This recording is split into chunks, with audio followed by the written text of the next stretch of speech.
रुद्र के पूरे रात घर न आने पर अन्या का दिल बेचैन हुए जा रहा था। वो अभी ठीक से रुद्र को जानती भी नहीं थी। उसे समझ नहीं आ रहा था कि आखिर वो क्या करे। तभी उसके दिमाग में दिग्विजय जी का ख्याल आया।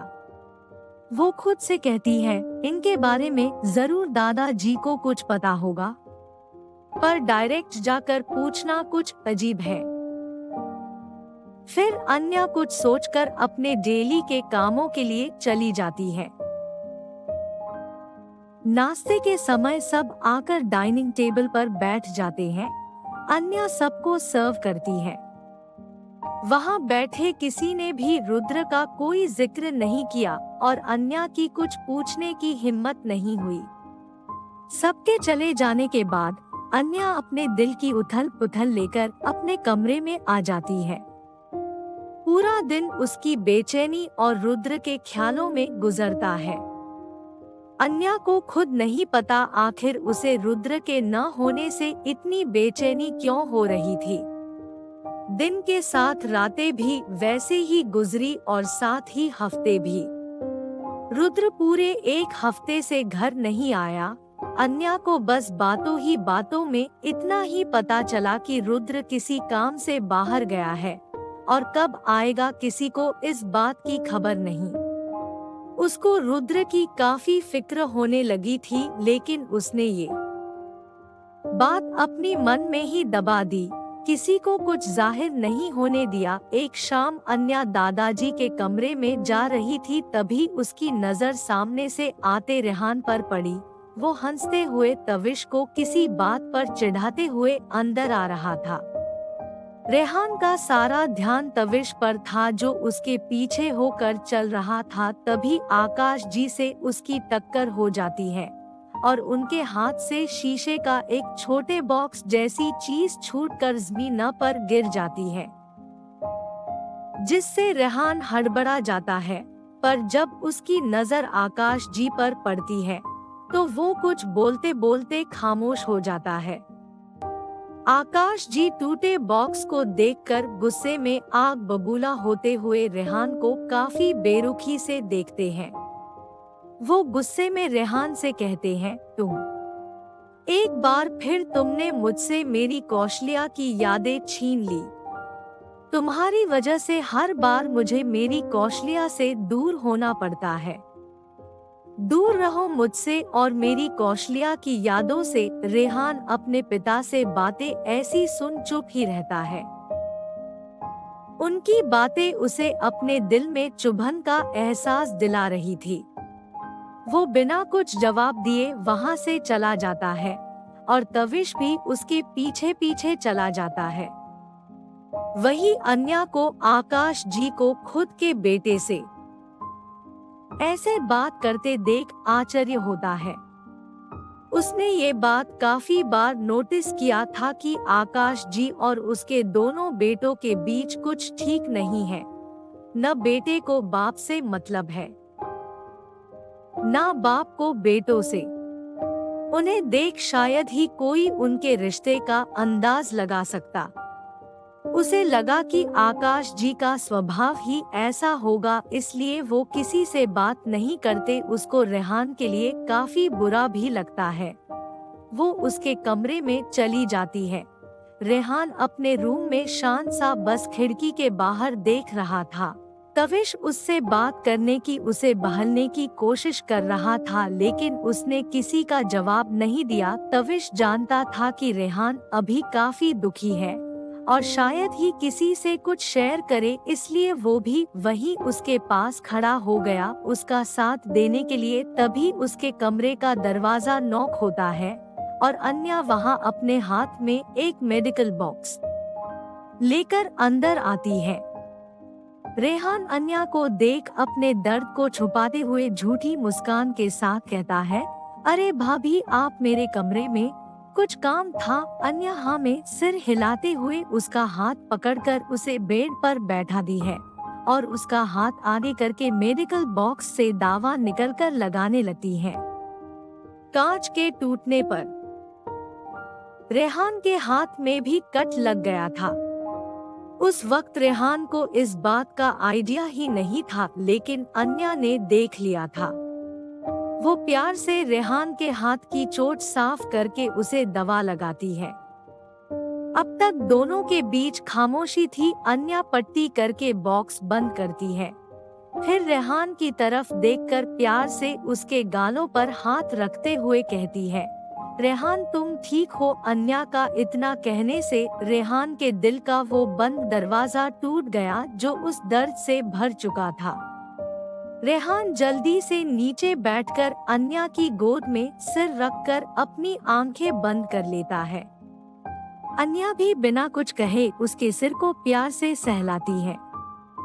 रेहान काफी देर वैसे ही अन्या के गोद में सिर रखे खामोश सा बैठा रहता है।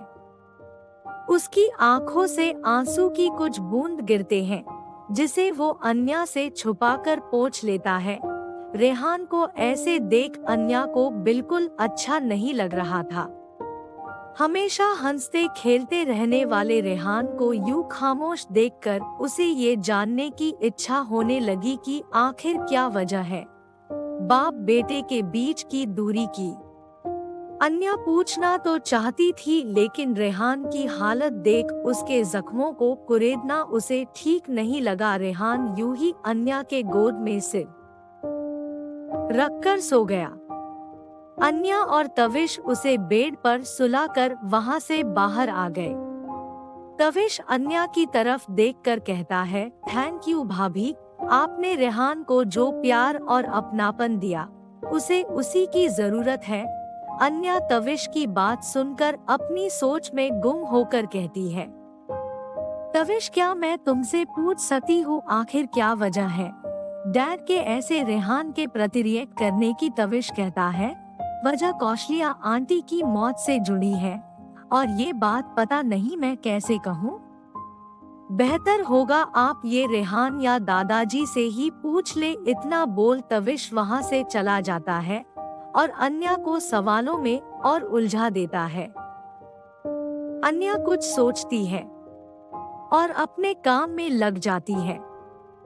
सबके डिनर के बाद अन्या दादाजी की दवाई और दूध का ग्लास लेकर उनके कमरे में जा ही रही थी कि उसका ध्यान आकाश जी के कमरे से आ रही आवाज पर जाता है। अन्या अपने कदम उस ओर बढ़ा देती है। दरवाजा खुला होने की वजह से वो अंदर आसानी से देख पा रही थी। आकाश जी अपने आसपास वही कांच के टुकड़े लिए बैठे थे और उसे जोड़ने की कोशिश कर रहे थे, लेकिन कांच के टुकड़े तेज होने की वजह से जुड़ नहीं रहे थे।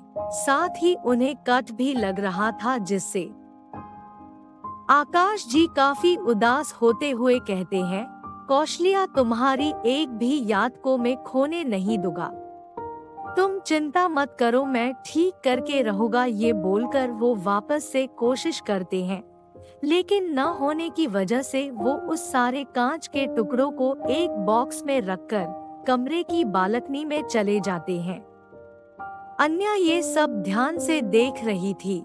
वो कुछ सोचते सोचते वापस से दादाजी के कमरे की तरफ बढ़ जाती है। कमरे में दिग्विजय जी अपनी किताब पढ़ रहे थे। अन्या को आता देख वो मुस्कुराते हुए कहते हैं, आपने मेरी आदत बिगाड़ दी है। अन्या बेटा फिर कुछ सोचकर अपनी बात सही करते हुए कहते हैं, मेरी ही नहीं इस घर के हर सदस्य की आदत बिगाड़ दी है। अन्या अपनी सोच में ही गुम थी, इसलिए वो उनकी बात पर कुछ नहीं कहती और चुपचाप उन्हें दवा और दूध दे देती है। दिग्विजय जी जब अन्या को परेशान देखते हैं तो वो उससे प्यार से पूछते हैं, अन्या बेटा क्या हुआ, कोई परेशानी है आपको, इतनी खोई खोई क्यों हो? रुद्र ने आपसे कुछ कहा। अन्या दिग्विजय जी के कहने पर जैसे होश में आती है। वो उन्हें देखकर अपना सिर पहले हाँ में फिर न में हिलती है। अन्या के ऐसा करने पर दिग्विजय जी उसे अपने पास बैठने का इशारा करते हुए कहते हैं, आप मेरे पास बैठो और अब बताओ बात क्या है। अन्या अपना सिर हाँ में हिलाकर उनके सामने बैठकर हिचकिचाते हुए कहती है, वो वो दादाजी, अगर मैं कुछ आपसे कुछ पूछूं तो आप बुरा तो नहीं मानेंगे? अन्या के ऐसे कहने पर दिग्विजय जी मुस्कुराते हुए विश्वास के साथ कहते हैं, अन्या बेटा, मैं आपको इस घर की बहू बनाकर लाया था, लेकिन आपके अपनेपन और प्यार ने इस घर में और मेरे दिल में एक बेटी की जगह बना ली है। और एक बेटी इतना सोचकर अपने दादा से बात नहीं करती। आपको जो भी पूछना है पूछे। अन्या दिग्विजय जी के ऐसे कहने पर एक गहरी सांस लेकर हुए कहती है, दादाजी, वो आज मैंने डैड को रेहान को कुछ बुरा भला कहते सुना कि उसकी वजह से माँ उनसे दूर हो गई है। रेहान ने जवाब तो नहीं दिया, लेकिन उसकी खामोशी उसके दिल का दर्द साफ बयां कर रही थी। डैड और रेहान के बीच ऐसा क्या है दादाजी जो माँ से जुड़ा है? क्यों एक पिता अपने खुद के बेटे से इस तरह बात करते हैं? उनका रिश्ता ऐसा बिखरा हुआ क्यों है? अन्या के सवाल सुनकर दिग्विजय जी खामोश हो गए। उन्हें कहीं न कहीं इस बात का अंदाजा था कि अन्या के मन में ये सवाल एक न एक दिन जरूर आएगा। कुछ पुराने जख्म थे जिन्हें वक्त भी भर नहीं पाया था। दिग्विजय जी खामोश से अन्या को देखते। उनका दिल कह रहा था जो जख्म वक्त नहीं भर पाया उसे शायद अन्या भर देगी, लेकिन दिग्विजय जी ने जैसे ही अपना मुंह कुछ कहने के लिए खोला ही था कि उनके कमरे का दरवाजा खोल रुद्र गुस्से में अंदर आता है। अन्या और दिग्विजय जी दोनों की नजर रुद्र पर जाती है। अन्या इतने दिनों बाद रुद्र को सही सलामत देख एक राहत की सांस लेती है। वही रुद्र अन्या को देख अपनी कड़क आवाज में दिग्विजय जी से कहता है, दादाजी, मुझे आपसे कुछ बात करनी है। वो भी अकेले में। अकेले शब्द पर वो कुछ ज्यादा ही जोर देता है। अन्या समझ जाती है कि रुद्र उसे वहां से जाने को कह रहा है, इसलिए वो जल्दी से उठते हुए दिग्विजय जी से कहती है, दादाजी, मैं चलती हूँ, हम बाद में बात करेंगे। इतना बोल वो वहाँ से जल्दी से निकल जाती है। उसके निकलते ही रुद्र कमरे का दरवाजा काफी जोर से बंद करता है, जिसकी आवाज सुन अन्या सहम सी जाती है। वो समझ गई कि रुद्र इस वक्त काफी गुस्से में है और इस वक्त उसके सामने जाना सच में मौत को दावत देने जैसा है। वो वहां से अपने कमरे में न जाकर बाहर गार्डन में चली जाती है। रुद्र दिग्विजय जी के कमरे से 10 मिनट बाद गुस्से में निकलकर सीधे अपने कमरे में चला जाता है। कमरे में अन्या को न देख वो अपना कमरा अंदर से बंद करके सीधा बेड पर लेट जाता है। उसके दिल दिमाग में इस वक्त अन्या के लिए गुस्सा और नफरत थी। वो अब तक उस सीन को भुला नहीं था जब अन्या किसी और लड़के के करीब थी। उसकी नजर में अन्या एक धोखेबाज और चालाक लड़की थी। क्या रुद्र जान पाएगा सच? जानने के लिए पढ़िए सिर्फ।